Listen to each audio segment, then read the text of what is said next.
now Steve. So thank you very much for the invitation to speak here today. It's a privilege, and I really appreciate the opportunity.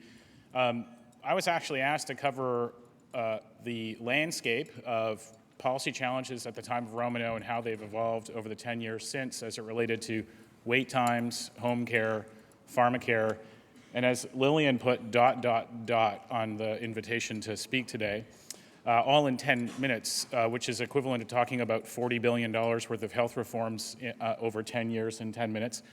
I'm not going to do as I was told.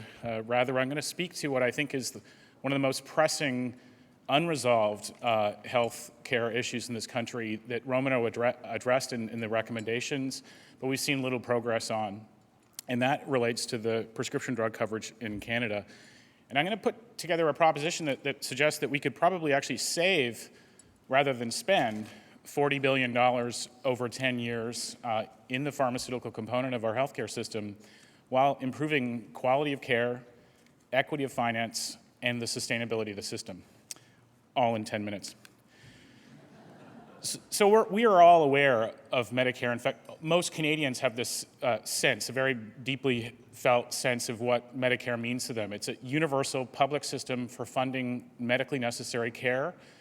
It's conscribed right now around care provided in hospitals and care provided by physicians. But as Greg mentioned earlier this morning, the intention at the outset of this program was it was policy in stages, and that there would be additional components of the healthcare system that would be added.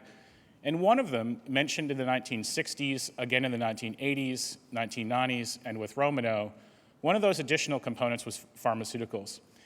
Now, very few Canadians will realize that we are probably the only country in the world that offers a universal system of healthcare financing that excludes prescription drugs.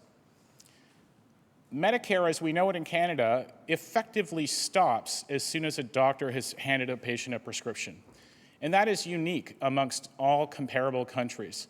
The one country that we're closest to and we tend to like to compare to most often is the United States, but its system, at least not yet, hasn't even achieved the basics of universal access to medical care and hospital care.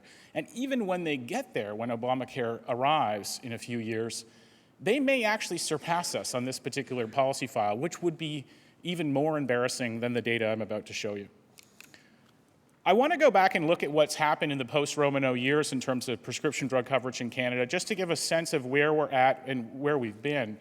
And I'm using this color-coded diagram. I'm so pressed for time, I just want you to look at the colors.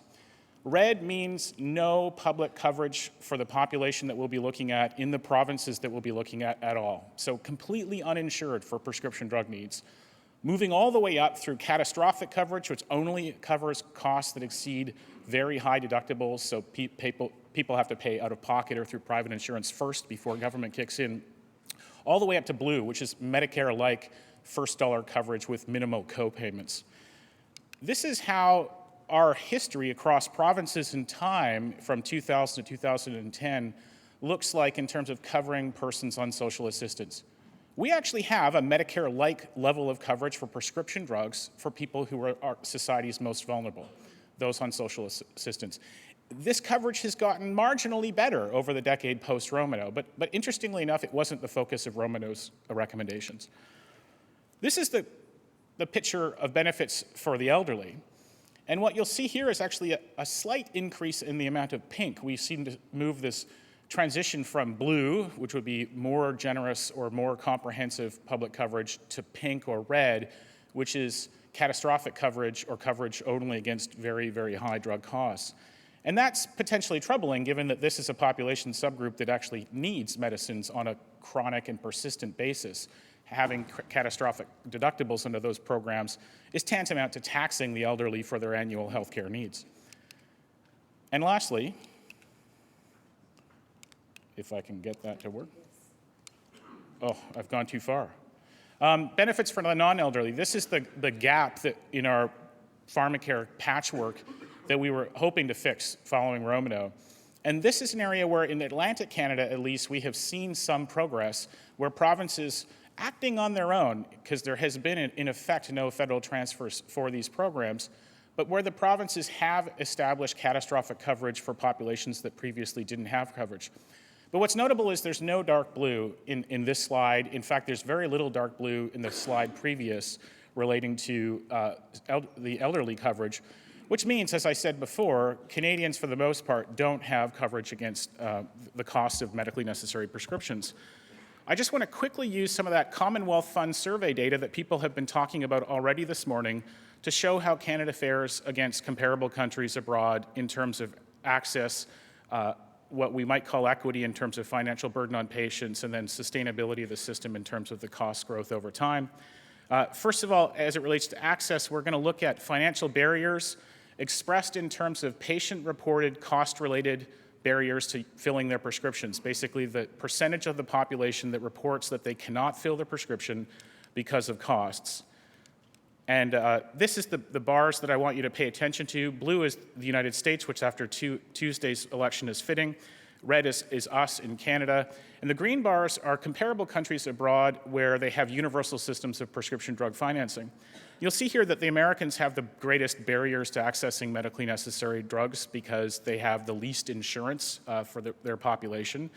Canada fares fairly poorly in this regard because many people fall through cracks, and many of our public programs impose co-payments that we know serve as a barrier to people filling prescriptions. Every credible study about this shows the same thing. If you charge patients for the prescriptions they fill, they will fill less or fewer prescriptions. And this is not always a good thing. Australia, amongst the countries that we might compare to, stands out in part because they actually charge very high co-payments. They charge $35 under their universal system of prescription drug coverage in Australia, and it shows up in the rates of financial barriers to care. How about those co-payments when they add up over time? The out-of-pocket costs for the uninsured, the co-payments for the insured, what does it look like in terms of financial burdens?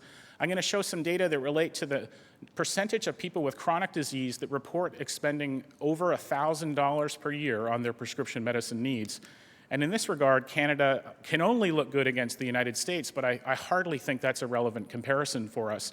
The green bars, comparable countries with similar healthcare systems to ours, all perform far better at protecting people against the financial burden associated with their illness. And I think this is, in a sense, a national shame that we would allow people with chronic disease or people with cancer to bear high out-of-pocket costs when they didn't choose to be ill. They didn't choose to be sick. And this gets to my final line about what is the burden to society. The systems that are universally financed through some mechanism that is reasonably integrated to healthcare actually offer opportunities to manage expenditures in ways that we can't in a fragmented multi-payer system. The incentives don't seem to line up well, whether it's in Canada or in the United States. And this chart really shows that, I think as clearly as one can. Canada and the United States are the highest two spending countries in terms of pharmaceutical expenditure in comparable countries. In fact, in the OECD, we are the two highest spending countries in the world. And yet all of the comparators below here have universal systems of prescription drug coverage that protect people from bearing significant financial burdens and encourage them to be able to access the medicines they need. Lower cost, better quality, better equity.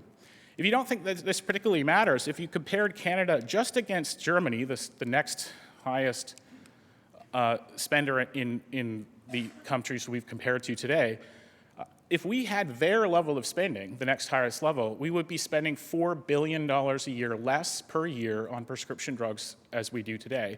And yet we would have universal coverage for all people and all prescriptions subject to relatively modest co-payments. If you compared us to the NHS in the UK, we'd be saving on the order of about $10 billion, with a B, billion dollars per year in the prescription drug file. So universality and comprehensive coverage, as we know with Medicare, can be an instrument both to access, quality, equity, and importantly, as an economist, sustainability. I'm going to gloss over two slides here, if I can move the deck forward, which I can't. A lovely photo that I'll explain later. Another lovely photo that I'll explain later.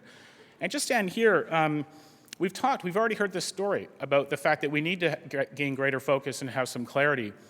Changing the system as big as the pharmaceutical financing system in Canada will require clarity and leadership around ideas about where we're going.